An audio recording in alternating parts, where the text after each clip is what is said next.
there was another article that came out regarding Donna Brazile, regarding her time after or during being in the DNC. This is kind of a side issue from the actual DNC revelations. This is actually considering her time when she was in the DNC, and apparently she suffered through actual sexism. She was treated apparently in sexist ways by some of Hillary Clinton's associates and different people that were working for it and stuff. Let me pull up the article here. The title of the article is from Huffington Post, and it says Donna Brazile says she faced sexism from Hillary Clinton aides. The subtext says in her new book, the former DNC chair is particularly critical of Clinton campaign manager Robby Mook. Now, for those of you who don't know, Robby Mook is basically the main guy that was running everything for Hillary Clinton. He was her main spokesperson. He was going out there, making statements for her, whether it was on TV. He was representing her essentially, and he apparently made some sort of sexist, remarks. It says top male aides engaged in sexist behavior towards Brazile. It says it prompted her to tell the group during a contentious conference call, quote, "Gentlemen, let's just put our dicks out on the table and see who's got the bigger one, because I know mine is bigger than all of yours." That's a pretty good line. Okay. Well, obviously Brazile is not really scared about holding her tongue, which is very good. I know I'm not alone in this. When a lot of progressives out there were dealing with, all the allegations that all this bullshit about it, Bernie Sanders cost Hillary the campaign and stuff, and people were going out there and they were saying like, Donna Brazile is the head of the DNC, she's the making sure everything is going good and all that stuff. That was during the actual campaigns because she was the interim chair, and a lot of us complained that she wasn't running things as fairly as Debbie Wasserman Schultz was, and we put it out there that we didn't trust her, we didn't like her, and they actually accused us, Bernie supporters, of being sexist and racist towards her because she's a black woman and she's a woman. So they said, "Oh, you're a sexist and you're a racist because how dare you attack this black woman?" Now look how the tables have turned. Now the tables have turned, and all of a sudden, the same people who are going out there whining with sexism, racism, sexism, Bernie bros, those are the people that ended up actually being the actual sexists, the actual racists. And this is not the only case of this kind of stuff. I've caught, obviously it doesn't, this is the only evidence that's coming from the campaign. But myself, I've seen a lot of evidence of racism and sexism towards black women that are Bernie supporters, i.e. Nina Turner, and that's an example of a black woman. Nomiki Konst, she's a big Bernie supporter. Winnie Wong, that's also a big supporter. These are all people that suffered through really what's her name? Katie Halper. She also dealt with a lot of sexism. I actually documented this on Twitter. I can post the link for you guys right now on for you guys to check it out. It's actually really helpful because it'll expose a lot of these people that were doing what they were doing, as far as doing exactly what they were accusing Bernie supporters of doing. They were doing the same exact thing. So it's actually quite revealing, and if anything, it's actually very shocking, I thought. And a lot of times when you bring it up with the Hillary supporters, they brush it off as like, "Oh, what are you going to do?"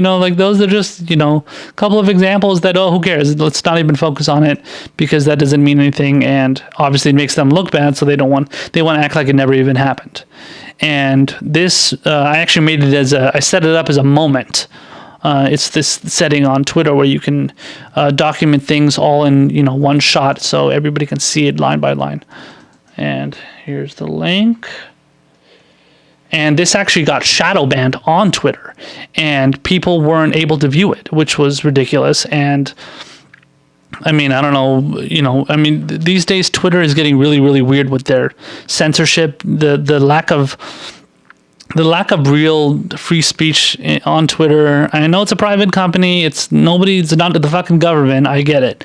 But as far as when it comes to free speech, that kind of stuff is not something these organizations, these social media, companies care about as much as they claim to do.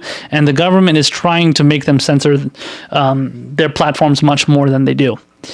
And that's definitely something that I have an issue with, being a progressive, being somebody that believes in the Constitution. I believe in freedom of speech. I believe in, every amendment on there. Is the entire Constitution perfect? No, of course it's not. But there is a declaration of war that has to go through Congress. There's free speech. There's, gun rights to a limit. Of course, I believe in gun reform. I believe in gun control. But there needs to be an understanding that people do deserve to have, or should be allowed to have guns, as long as they're, not criminals and not going out killing everybody, which is, in my opinion, which a lot of crazy people do that. That's not just any person with a gun. But that's a side point. But my point is that when it comes to free speech, when it comes to that kind of stuff, a lot of that stuff gets blocked on Twitter. Again, that happened to me regarding this moment that I posted for you guys to check out. I had to repost it in separate tweets so that people could see each tweet, and even that one got shadow banned too. Shadow banned is when it basically gets blocked from being viewed by anybody else on Twitter except yourself. So unless you want to, or if you want to show it to somebody, so you can show it to people in separate ways, but the people can't see certain amounts, and so that happened to me on Twitter. Initially, the moment got banned, got shadow banned, and then that got reposted again. So they posted back up, but then they shadow banned all the separate tweets that I had to reposted so that people could see it. So my guess is some people on Twitter, they blocked it, and they, a lot of the Hillary supporters, I think they blocked it and they kept it from being viewed. So I had to screenshot every tweet just to make sure that it was all documented. But anyway, so yeah, a lot of the sexism that these people accuse Bernie supporters of being involved in, which they never were involved in. I never was involved in. I never took part in any kind of sexism against anybody that was a Hillary supporter. I never did that. I never wanted to get involved in that kind of stuff. I never,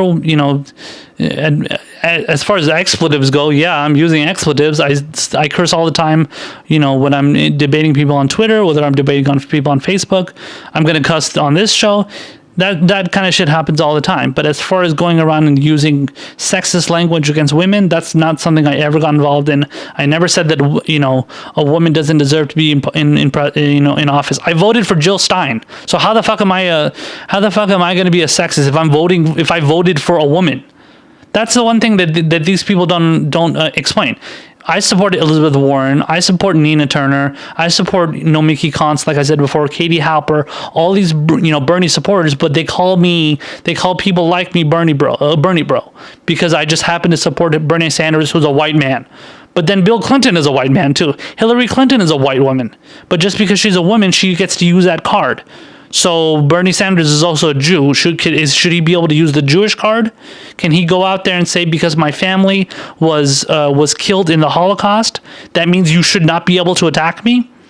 So is that the logic we're going to use now? Or how about we just debate things based on policy, and we don't get involved in this ridiculous mudslinging based on trivial matters pertaining to identity politics, essentially. So I mean, I don't like to delve into this kind of stuff. I'm not going to bring up the fact that Bernie Sanders is Jewish. I don't give a shit what he is.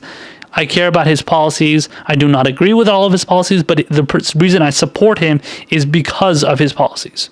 So I don't care what religion he is. I don't care what skin color he is. I don't care if he's bald. I don't care if he's balding. I don't care if he has a ton of hair. That doesn't mean anything to me. I don't care if you have a vagina. I don't care if you have a dick. I'm voting for you if I support your policies and if you're a good candidate, in my opinion. And that's all it comes down to.